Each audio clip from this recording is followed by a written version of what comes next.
Okay, so if you're listening right now, you're probably wondering about those Roblox safety changes. Yeah, those changes. Everyone's been talking about, well, get ready for a deep dive because Roblox just announced Yeah. a ton of major updates, Mhm. and we're going to break it all down. Break it down for you. You know what's interesting to me is the timing of this announcement. This wasn't just some random Tuesday thing. It came straight from Roblox's chief safety officer, Matt Kaufman, Right. on November 18th, 2024. Yeah. They're really trying to show their commitment to safety, especially for users under 13. For sure. And you know how parents are always like, oh my gosh, screen time, and who are my kids talking to online? Yeah. Well, Roblox is really trying to tackle all of that head on Yeah. with a whole new suite of changes. We're A talking bigger change. parental controls, communication limits, content labels Content labels. that actually tell you what's in the game, Like what's actually in the game. and even age restrictions for certain experiences. Yeah. This is a big overhaul. Some of these changes are really significant. Like, imagine Yeah, being able to just check your kid's friends list on your phone. right. Or see how much time they're spending on Roblox all from your own phone. You don't even have to touch their device. Really? No more like grabbing the tablet from them Yeah. just to like check the settings. Yeah. That's huge for busy parents. It's a total game changer for parents. And to make sure that it's really you accessing those controls. Oh, right. Security. Roblox is adding a verification step. Wow. You're going to have to use an ID or a credit card to link your account to your child's. Right. So it's like an extra It's like an extra layer of security. tier of security Yeah. to prevent unauthorized access. So, Okay, that makes a lot of sense. yeah. But let's say I've got everything linked up. Like, how much control do I actually have? So you actually get a ton of control, like granular control. Granular, that's good. Yeah. So you can see who your child is friends with. You can monitor how long they're playing each day. And you can even set daily limits. Oh, well. So if your house rule is 1 hour of Roblox, Right. you can enforce that digitally. Once the time limit is up, that's it. Wow. Until the next day. No more arguments, no more art. No more arguments. Yeah. That's fantastic. It takes so much pressure off of parents to be like, Constantly policing. Yeah. yeah. Exactly. It does. And I think it reflects this bigger trend that we're seeing across Yeah. all platforms. Like, all these companies are starting to realize that parents need more Support. support and help in navigating Yes. the online world with their kids. Yeah, I think that's a really good point. Okay, so that was parental controls. Yeah. But what about communication changes, especially for the younger user? I heard Roblox is like, The younger ones. yeah, getting rid of direct messaging. You heard right. Yeah. For users under 13, direct messaging on the general platform is gone. Roblox is replacing it with what they're calling broadcast messages. Oh, interesting. So is that like instead of sending a message to one person, Yeah. it's like It's more like you're making an announcement to the whole. to everybody in the game. Wow. Yeah. It's a lot more public. Okay. It's a much more polar form of communication.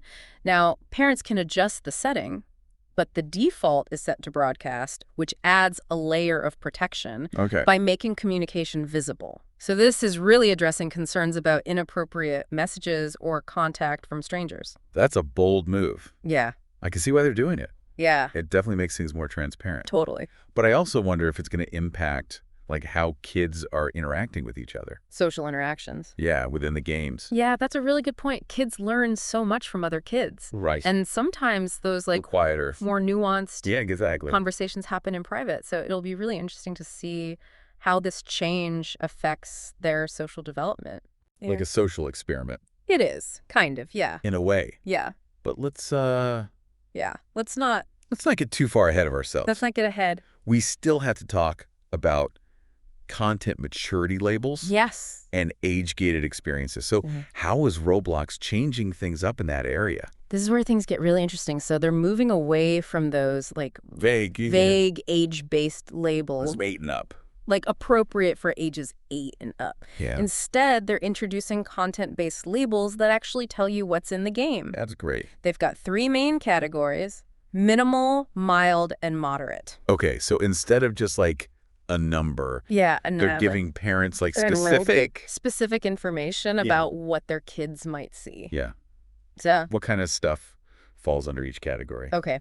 So minimal content is the most restrictive. Okay. This is for games with super simple themes. Like, Very simple interactions like building blocks or virtual pets, that kind of thing. There's no violence. There's no suggestive content, Wow. or mature language. Sounds pretty tame. Pretty tame. And then we go up to mild. Okay. Mild allows for a little more complexity. Okay. You might see some cartoon violence or mild fantasy themes, Mm-hmm. but still, it avoids anything that could be scary or disturbing for younger kids. Okay. And then you've got moderate. Okay, so that's where it starts to get a little more That's where it gets a little more intense. intense. What kind of content would I see in that category? Moderate is where you start seeing more mature themes. Think realistic violence, competitive gameplay, Uh-huh. and those more complex social interactions that some parents might be like, I don't know about that for my kid. Right. Roblox is very clear that parental guidance is recommended for this category. Okay, so even if, like, technically the game is okay for their age, Right. parents can still be like, no, you're not playing that.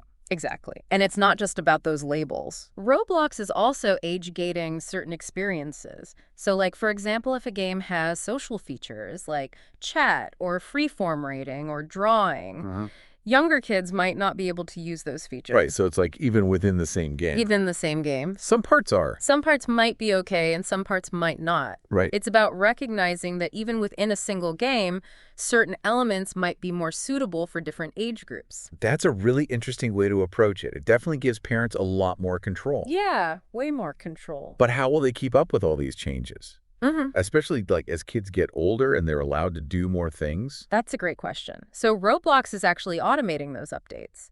So as your child moves into a new age bracket, their settings are going to automatically adjust to reflect the rules for that age group. So when your 12-year-old turns 13, Yeah. their account will automatically update to give them access to what teens are allowed to do.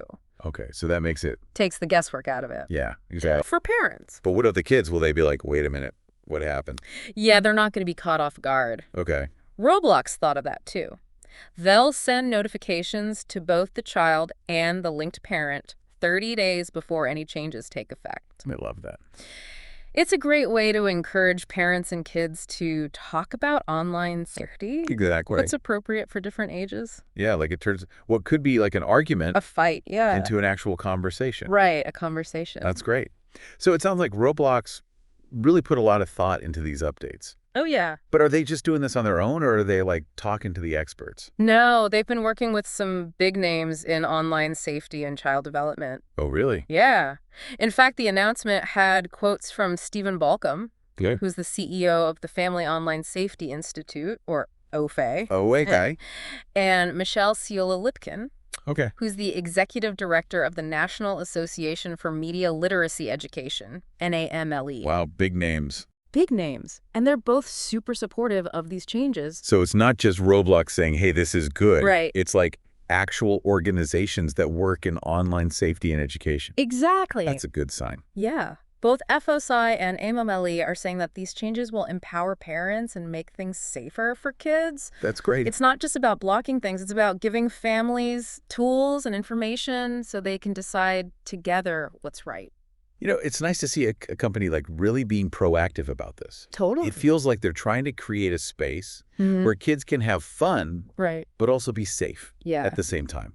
I agree. It seems like they're taking this responsibility seriously. Yeah. And they're not just doing the easy thing. They're really thinking about how to make online safety work Right. in a complicated world. Okay, we've talked about a lot of stuff. A lot. And I think you've done a great job of explaining all these changes. Oh, thanks. But before we wrap up, I want to step back for a second and think about the big picture. What does all of this mean for Roblox and online gaming for kids in general? Like, do you think these changes will really work? That's the big question, isn't it? I mean, it's early. Yeah. We have to wait and see how it all plays out. Right. But I think this shows us that people are starting to be more careful and thoughtful about online safety. Okay, what do you mean by that? Well, in the past, it was all about, okay, you have to be this age. Right. You can't see this. Black and stuff? Very black and white. Yeah. But now, companies like Roblox are understanding that it's more complicated than that. So it's not just about keeping kids away from the bad stuff.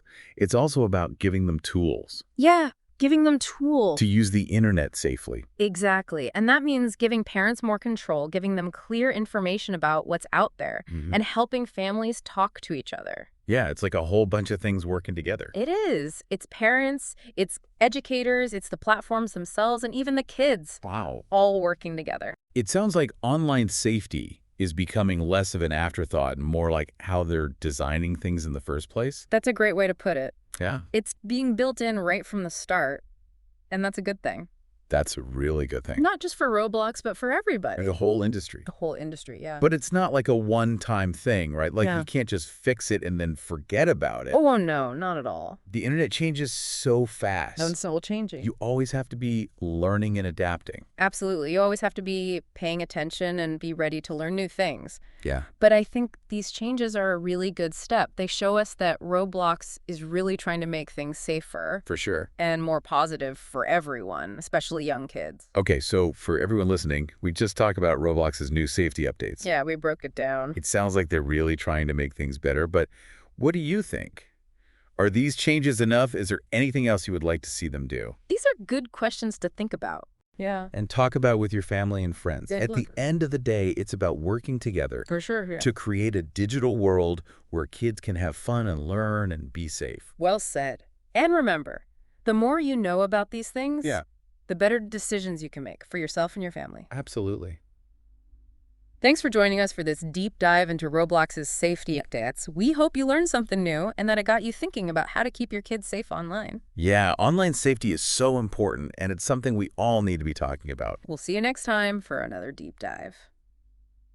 Okay, so we've spent a lot of time talking about these Roblox changes. Yeah, we really dug deep. Parental controls, content labels, the end of direct messaging for the younger kids.